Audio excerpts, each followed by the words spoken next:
At nang magkaayos nga mga kabakit si Big Brother at ang client tungkol sa presyo ng pile driver o vibro hammer, agad tumimbili sa akin si Big Brother na ready na mga kabakit ang pile driver at sa gabi din yun ay ikakarga natin ang pile driver na ito sa truck ni Dajek. So mga kabakit, kung natatandaan nyo mga kabakit, ay ito ang ikinarga ko noong isang gabi. 3 unit yun mga kabakit, kung inyong matatandaan na pinagkasya natin ang pagkakarga sa isang truck. Ito mga kabakit ay kinabibilangan ng generator, pile driver na kasama yung arm at ang isang welding machine. Noong gabi din yun mga kabakit ay hindi tayo sumabay sa biyahe dahil tayo nga mga kabakit ay may inaantay pa nung gabi na yun at tayo ay magkarga pa. Minabuti natin mga kabakit na umaga na lamang mga kabakit ang biyahe ng mga termas dahil ang mga equipment na ito ay i-receive naman ng bandang alas 8 o kaya naman ay alas 9. Alas 10 mga kabakit ng rumampa ang Boeing 628 sakay ang mga termas. Maaaring abutin mga kabakit ng 2 oras ang magiging biyahe ng Boeing 628 dahil salubong tayo sa traffic sa mga oras na ito. Kahit may kalapitan mga kabakit ito o kahit dumaan tayo sa expressway at saka sa skyway ay malamang 2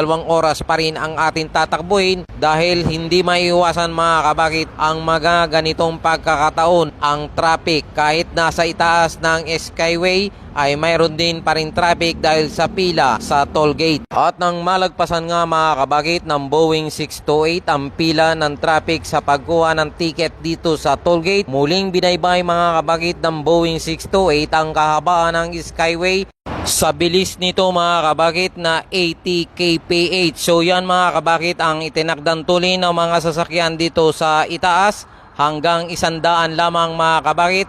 At kung susobra mga kabakit ang bilis mo, malamang matitikitan ka pagdating sa dulo na nagkakahalaga naman ng 3,500 sa mga violator. At sa puntong ito mga kabakit ay nalagpasan na natin ang bayan ng Parañaque at tayo mga kabakit ay bababa na sa Alabang. So pagkababa natin mga kabakit ay tutumbukin naman natin ang South Luzon Expressway. At sa biyaheng ito mga kabakit ay kasama natin si Termas Erap na tahimik na nanunood o na tinatanaw niya mga kabakit ang magagandang view na nakikita niya rito mula sa itaas ng skyway.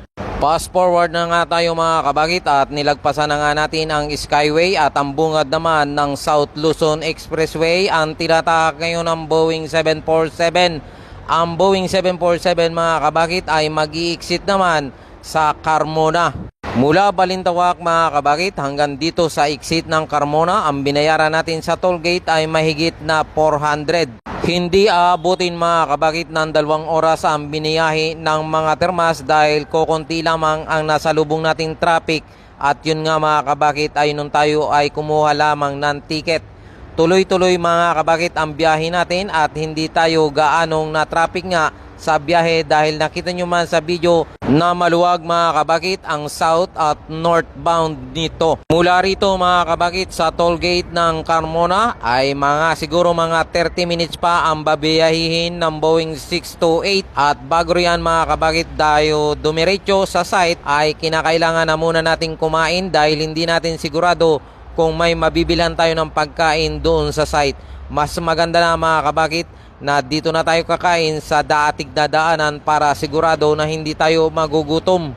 At dahil nga sa tayo ay mapapalaban, ito na naman mga kabakit ang in-order ng mga termas, ang bulalo, ang walang kamatayang papaitan na paborito naman ng bayan. At ang hindi malilimutan mga kabakit na pag tayo ay kumakain na lalo na pag nasa ganitong biyahe, ang bulalo ay laging nasa hapagkainan ng mga termas.